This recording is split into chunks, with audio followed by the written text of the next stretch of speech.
BLOCKTV. It's time now for Chain Breakers.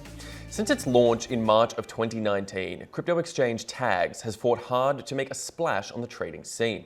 With less than a year of operation under its belt, the Australian-based firm is now battling Bitmex for the #1 spot in reported volume. Attempting to continue its meteoric rise, I speak now with Brian Saylor, the CEO and founder of Tagz Exchange. Brian, thanks so much for being with us. Fantastic to be here. Thank you very much for having me. All right, so just to kick things off, tell us a little bit about Tagz, what differentiates you guys, and how you can attribute this massive growth that you've seen in less than a year of operation. Yeah, definitely. So like you said, we have come out the woodwork from March last year, so less than 1 year, and we're really ramping up heavily. And we've seen that what we need to do, I suppose, to differentiate ourselves is to look after customers and to really speak to that. We need to be able to deliver on what they say that they want. They want less trading fees. They don't want all these greedy exchanges wanting to slap on tremendous huge fees. So we wanted to differentiate ourselves on that, is to literally deliver very low fees. And the other thing that we wanted to be able to deliver is instant withdrawals. So that's one thing that many exchanges have, manual ways of back-end delivering withdrawals and approving them. Ours are just basically instant. So that's what people want. They need to have instant withdrawals. They want their money instantaneously, and they want less fees. So that's where we've seen tremendous growth. A lot of users are now coming on board. We're up to now over 500,000 users, and we're ramping up at least 50 to 60,000 each and every month over the last couple of months. So as long as that trajectory keeps on up, we'll keep on at it. Now, and talking about that trajectory and talking about that growth, I mean, it is getting to the point now where the crypto exchange market as a whole is getting tighter. I mean, there's a lot of players out there, trying to sell on different points of strength and weakness and whatever else. How do you put down to a basis the fact that Tagz has seen such incredible growth in that last time? I mean, looking just on CoinMarketCap, you can see that your reported volume right up there in the last 24 hours, second just behind Bitmex, above Bitmex on the 30-day volume. But interestingly as well, I'll note on that statistic, a 380% jump in volume in the last 24 hours. Quite a staggering number there. Any sort of details you can give us behind that? Sure. Actually, just on that point, it does say 380 odd %, and that's because we had a scheduled maintenance for a few hours. So that's where the volume actually went down, and now it's obviously back to where it originally was, back before that time. So as an average, we're on around about that 3 billion USD mark every 24 hours, and that's continually we've achieved that over the last since November. So look, I still believe there's definitely room to grow. Granted, yes, you've got other exchanges like Bitmex who are a derivative platform. We're not. So if we can achieve that growth right now without any derivatives, and without the leverage, margin trading, that what we're about is to deliver that platform, which is a dual gateway exchange. So Tagz, yes, granted, right now it's only basic crypto to crypto. On our full-scale launch, we'll be then releasing your fiat pairings with also derivatives there as well, just like Bitmex. So again, if we can deliver volume right now as what we are, it speaks to the greater good on how much further we've got to grow. So with that being said, I definitely think that we've only touched the real baseline, and we've got definitely a lot more room to grow. Mm-hmm. All right, and there's clearly a quick search on even just looking through the internet right now. You can see across crypto media, you guys are on a bit of a marketing blitz, as it were, really putting the name out there and trying to get it as a bit more of a household name. And as well as that, in terms of differentiating yourselves from other exchanges, you've made a recent announcement about ceasing all IEOs. And moving to direct listings. Tell us about that move, what prompted it, and how you see the distinction between IEOs and direct listing sort of helping to change the market. Sure. Look, we've definitely created that decision to stop IEOs.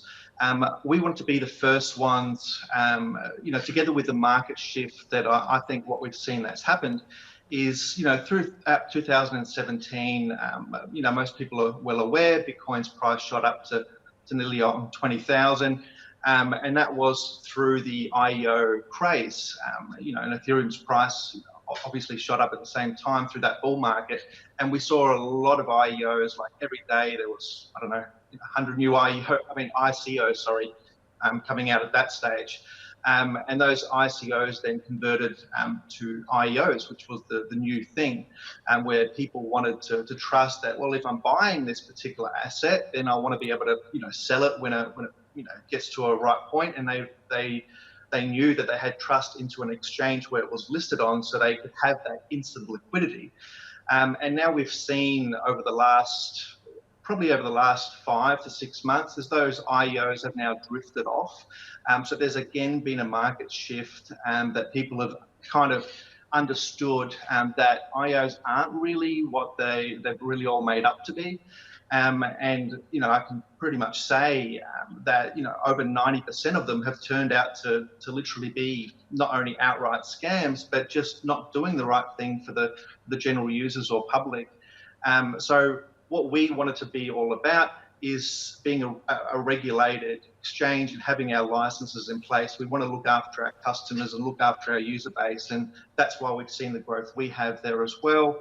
And one of those things that we wanted to do is really pinpoint where those struggles are coming from, and I believe IEOs are definitely leading nowhere. And again, we wanted to be the first ones into that to lead that shift, and hopefully other exchanges will be able to piggyback on us and see that, well, yes, look, there isn't as much money going around in IEOs anymore, and let's do the right thing. Let's look after our users, and let's stop these IEOs for good, because yes, they were a great thing for people to money grab, and that's all it was about, is grabbing money for a quick buck, and then ruining the reputation of not only exchanges there as well, but really doing the wrong thing against users. So yeah, let's definitely stop this, and yes, we've made a call from February 1st to definitely cease all IEOs on our exchange.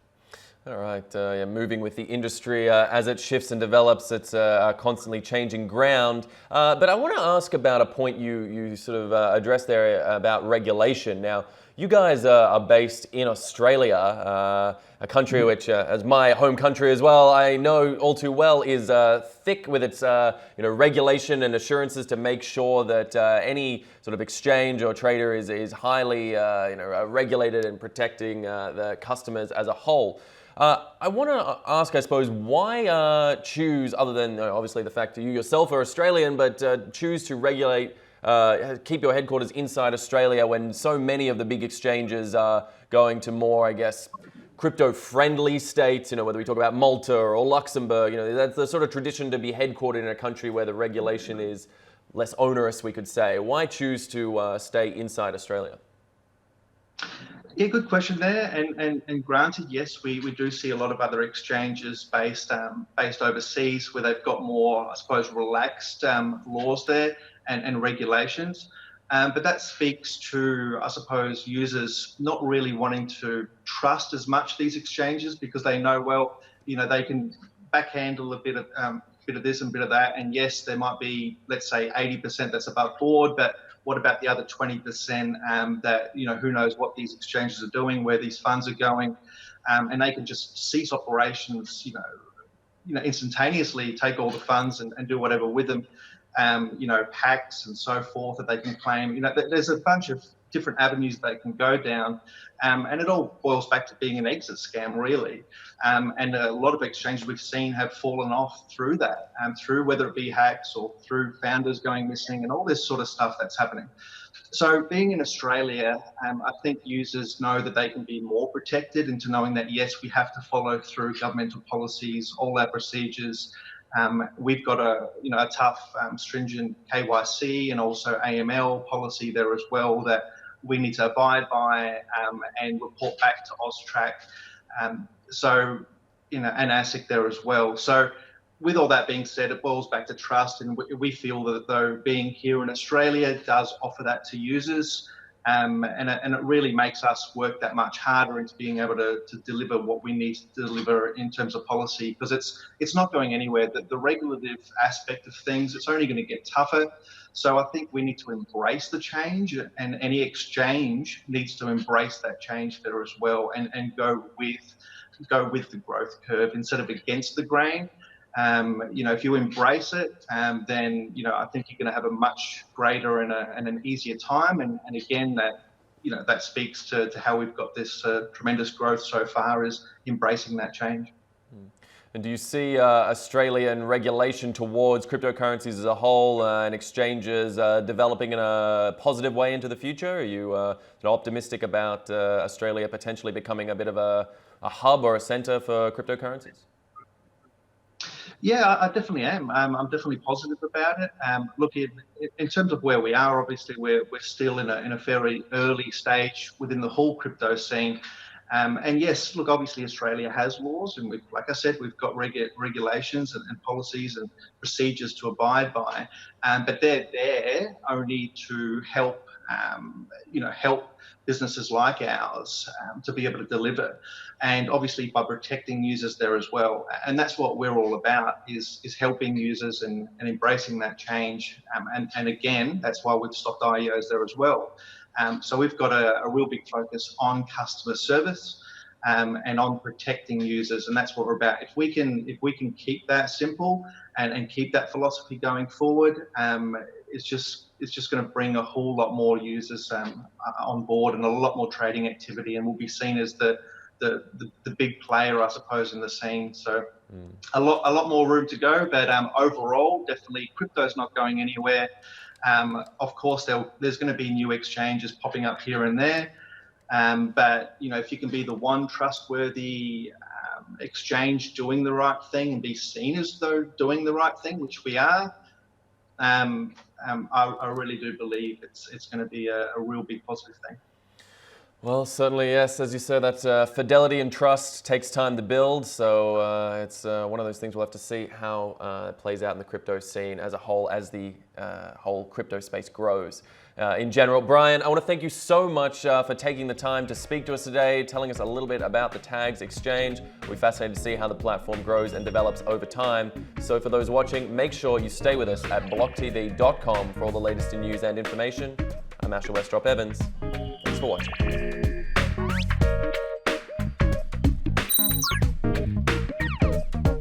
For more news and updates, follow us on Twitter.